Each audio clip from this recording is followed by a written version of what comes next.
largando, ou pega uma tarde, chama o parceiro, fala, vamos fazer as coisas. Mas claro, gente, ela fala pra gente não gastar. Como é que a gente vai fazer um planejamento sem gastar? Aí você pega no pé, né? E aí começa naquele palco de discussões e brigas que não vai para frente. Então, eu queria trazer hoje um pouco dos comportamentos que tem aí, quais são alguns comportamentos que a gente tem que impedem a gente de chegar lá, né? Certo. E esses comportamentos, eles têm muito a ver com a cultura, sim, e tem muito a ver também com aquilo que a gente aprendeu na nossa família de origem, sabe?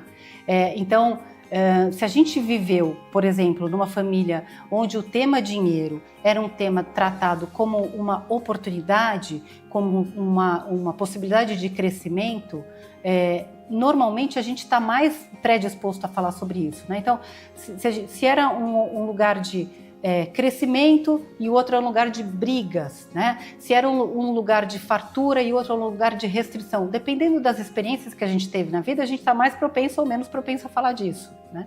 Só que a gente não percebe. Sim, é o dia a dia, né? É o dia a dia, você vai no automático, né? Então, a gente tem esses comportamentos dentro da gente que são barreiras que nos impedem de falar sobre isso, né? Ou de sentar e de estabelecer uma relação mais positiva. Pegar o papel e, né? E anotar.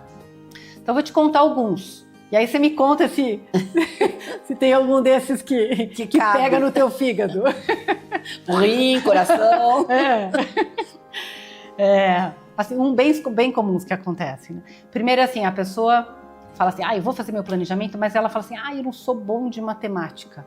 Eu não sou bom de matemática, eu não sei planilha, né? Eu preciso de um aplicativo muito difícil, né? Assim, é uma barreira, mas que realmente ela não deveria existir, porque para a gente fazer um planejamento, a gente precisa começar com um papel, um lápis e uma calculadora que normalmente a gente tem no celular. Então, não precisa de muito. Sim. Né? E precisa de intenção, isso precisa, né? Então... Maturidade. Isso, né? Então, o primeiro passo é a gente fazer o diagnóstico. Então, a gente sentar e entender onde é que a gente está, né? Quanto é que a gente ganha mais ou menos? A gente não precisa ter todas as respostas no primeiro momento. Quanto é que a gente ganha? Quanto é que custa a nossa vida? Tá sobrando, não tá sobrando, né? O que a gente tem feito com esse dinheiro que sobra, se sobra, né? Então, esse é o primeiro passo, que é o diagnóstico. Então, esse primeiro passo, muitas vezes a gente já não dá, porque fala, preciso de muito conhecimento. Não precisa, né? Uhum. Uma outra coisa que é bem comum, né? E muito ligado ao feminino, no geral, é assim, eu não faço esse tema de planejamento, quero saber de organização financeira e nada disso, porque isso o meu parceiro, meu marido, meu filho, meu pai fazem, né? Cabe a eles. Cabe a eles. E isso tem a ver muito com a cultura, não é? Verdade. Assim, a gente acha que o masculino, normalmente, ele é melhor do que a gente para cuidar do nosso próprio dinheiro, né? Isso assim... Na verdade, não tem pesquisa nenhuma que fala que os homens são melhores do que as mulheres em cuidar de dinheiro.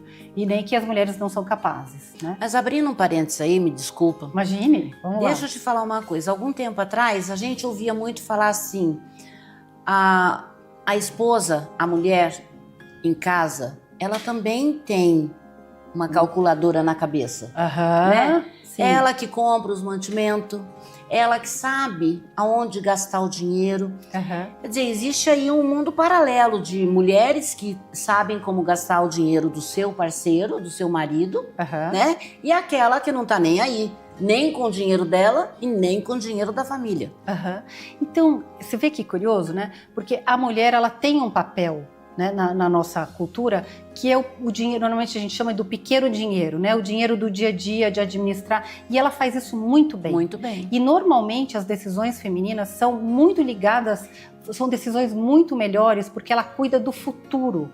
Então ela cuida do ambiente dela, ela cuida da casa, ela cuida da maternal, educação, né? dos filhos, é essa coisa maternal que a gente tem, né? E ela toma decisões, inclusive boas, ela quer que o dinheiro dela, no geral, seja bem usado em organizações que cuidam do planeta. Então, todo esse cuidado e esse carinho, normalmente é muito mais ligado à mulher do que ao homem. né? Mas o dinheiro grande, ou planejar, aquela coisa do planejar, de investir, etc., de grandes decisões, a mulher tem medo, ela se esquiva, né? E não tem motivo para isso. Não tem. E quando ela faz isso, ela rouba dela mesma a oportunidade de tomar decisões que são as decisões coletivas da família, que é o segundo passo do planejamento financeiro, né? O primeiro, a gente entender onde a gente está, e o segundo é a gente saber o que a gente quer com o nosso dinheiro, quais são os nossos objetivos. Sim. E esses objetivos não são só do homem, né? Eles são objetivos coletivos. Então, é muito importante ela estar junto nesse processo. Eu não tenho problema que o masculino, né, o filho, o pai, quem quer que seja, execute as tarefas de investir, etc., cuidar, fazer conta. Esse não é o problema. Não importa quem. Não importa, mas desde que ela participe das decisões, Sim. que ela saiba o que está acontecendo. Então esse é um comportamento que a gente vê e que não ajuda que as pessoas tenham o seu projeto de ano feito, né? Uma outra característica ainda do feminino, 2 pontos importantes da gente lembrar, é que 50% dos casamentos no Brasil acabam. E quando a gente tem os dois participando das contas, você tem fins de casamento que são naturais e que acontecem, né? Mas você tem fins de casamento muito mais bem resolvidos. Tira aquela coisa de a pessoa achar que o outro está fazendo coisas que eu não sei, ou que ele... Mas aí a gente tem que voltar lá no segundo, porque a mulher, quando ela é prestativa, quando ela sabe dos gastos, num final de casamento ela tem muito mais liberdade para resolver alguns pontos financeiros. Super. Então por isso que é importante que ela participe, né? E é importante também porque o terceiro ponto em relação ao feminino é que a gente sabe que as mulheres vivem mais. Então, em algum momento da vida, se ela não começou antes, ela vai ter que aprender a tomar decisões e num momento que ela está meio fragilizada, né? Então é importante começar antes.